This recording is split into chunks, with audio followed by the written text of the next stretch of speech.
Hey, what's up, everybody? This is Pop Anime Comics here from PopAnimeComics.com and the Pop Anime Comics Lounge podcast. And yes, this is the wrap-up show. We're going to talk about My Hero Academia and back to normal episodes here. But before I get into that, I do have a contest going on. And that contest is taking place on my Twitter at PopAnimeComics. It's in the pinned tweet. All you got to do is follow me on Twitter, like that tweet, retweet the tweet, and you're automatically entered to win a t-shirt of my logo. That's on ProWrestlingTees.com. It's free. I'll ship it right to you. But you got to do those three things. Contest is ending next Sunday, so March 8th. So make sure you're in. Winner will be announced later on March 8th. I will DM you. That's why you got to follow me. So definitely check that out. And now to get to this episode of My Hero Academia. So it's an interesting episode, episode 83 overall. Fascinating because it's kind of filler, arc, and it's kind of progressing the series all in one, where we witness a lot of the school practicing and prepping up for this school festival that's going to take place in a month. And at the same time, the way we're sort of witnessing this, it's progressing the story, is that Eri is planning to come to the school festival, but she's been secluded for so long that the teachers and a few other people from the Hero Agency thinks it's a good idea for her to visit at least once or twice. And as she's visiting, they're giving her a tour, and we're seeing all the witnessing of the prep up for the school festival. So it's very clever, interesting way how to do it. It's kind of not important to the overall realm of the story. This entire Gentle Criminal arc, mini arc, if you will, is not really all that crucial as far as major events in My Hero Academia, but it's nice to see Eri in there and have this sort of closure and progression, because at some point she's going to heal the Minion, and this kind of builds that out somewhere down the line. And getting her back to normal is kind of closing that story in a variety of ways. So they're kind of setting that up and just planting the seeds that will eventually become trees. So that's kind of cool. And we see a lot of different heroes and classes doing a lot of cool stuff with this entire school festival. So it's nice to be introduced to other characters briefly or be reintroduced to them. So that's kind of cool with this entire situation. And at the same time, we're also seeing Deku train, where Deku is figuring out how to use long range attacks with his power and using the power of almost creating an air bullet, for lack of a better word. And All Might is teaching him how to do it. And so that's kind of something that's really cool, where we're seeing this training, we're seeing how Deku is now starting to learn how to utilize and center and really push forth his power and use it in a different way. And pretty much what winds up happening is that somebody from the support group comes and says, hey, I could basically build you a support item, and I could do it after the school festival, but then she says I could do it, now. And so that's kind of cool to that point, where we're now learning that Deku's going to be getting a support item that's going to help him do these long-range attacks. So that's cool in that right, and figuring out how to do that and master it. And so that's kind of cool with that. And that's what I mean by progressing the story in this entire episode, is that that's progressing the story. Excuse me. But that's progressing the story versus just Eri coming to visit. It's cool, it's planting seeds, but it's not really advancing the story the same way Deku training and learning how to master and getting a support item that will help him do that. And then the last part, which is kind of the filler arc, but sort of advancing, I guess, the filler arc, for lack of a better word, is that we learn why Gentle Criminal wants to go and pretty much invade the Hero Festival and take over. It's because he wants to get a certain type of tea that's this amazing tea. And so he's willing to go and do a lot of setup and sneak around and get around different people with quirks who are doing security, and cover himself with leaves and dirt to sneak in and not make a sound for 60 minutes, all for a cup of tea. And so it's kind of funny where it's this idea that he doesn't want to cause anybody harm. He just wants a cup of tea. That's this really good tea. And it's like this golden imperial tea. And that's kind of what he wants, or golden tips imperial tea. Something weird like that. But I think it's hilarious to the point where his entire idea is to go and break in and subvert security and use La Brava to hack the security so that he could sneak in, and so both of them could sneak in and then they could have a cup of tea from this person who has 4 customers, who's 70 years old, versus if they seriously just walked in as normal people, they wouldn't have to go to the insane criminal lengths to go get a cup of tea. So I just think it's hilarious. I think it's funny. I think it's a really funny moment. And I think it's a funny arc, and I think it's just brilliant because this is a really cool way how to, I guess, wind down the ending of season 4.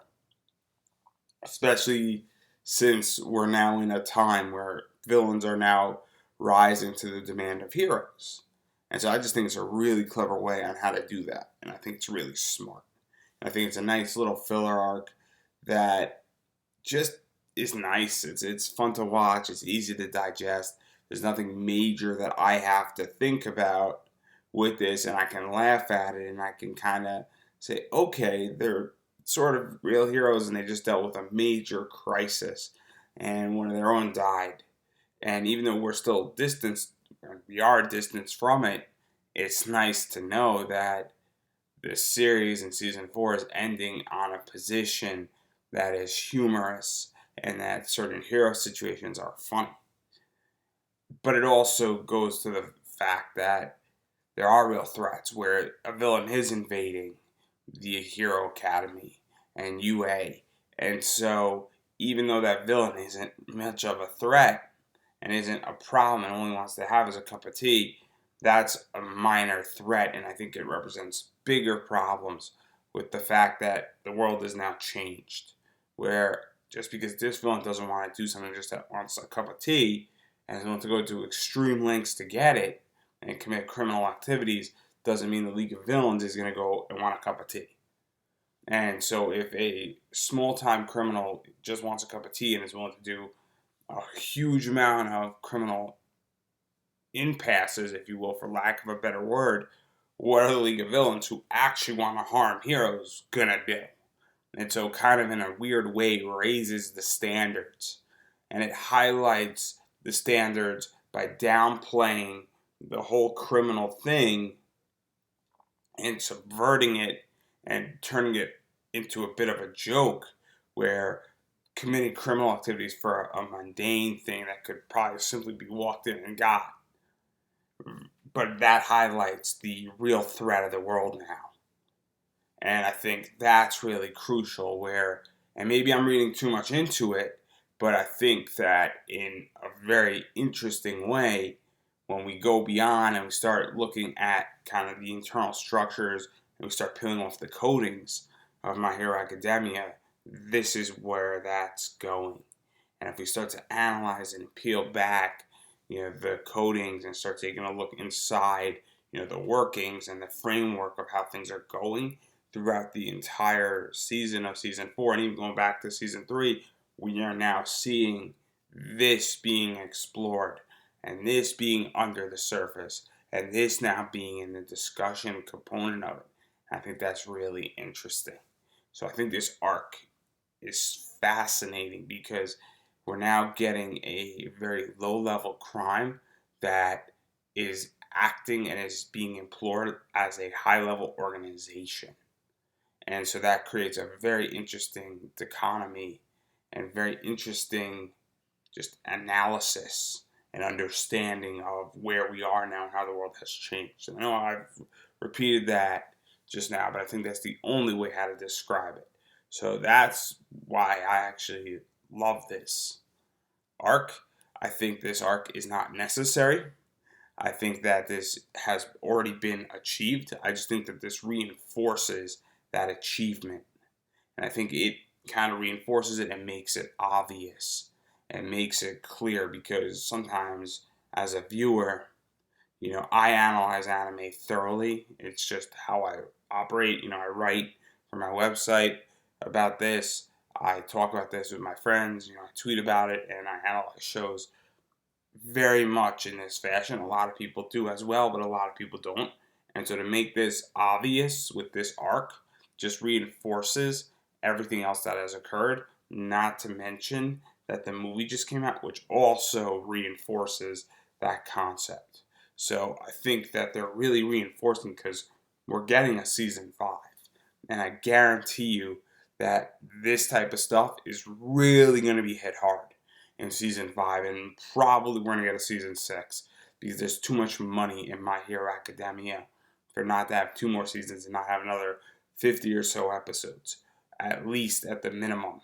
So I think that is going to be what's going to be really hit hard. And I think that the movie and this miniature arc are really reinforcing what the 4th season has done so far. And I think it's just going to be built upon in season 5 and season 6. If we even get up to season 6. But I think we will. Because there's just too much money in this anime and show. There's too much story left to tell. So that's my entire take on this episode. Love it. I don't think it's necessary as the big takeaway. But I still think it was great, regardless of whether we needed it or not. Thought it was great. So that's how I feel about it.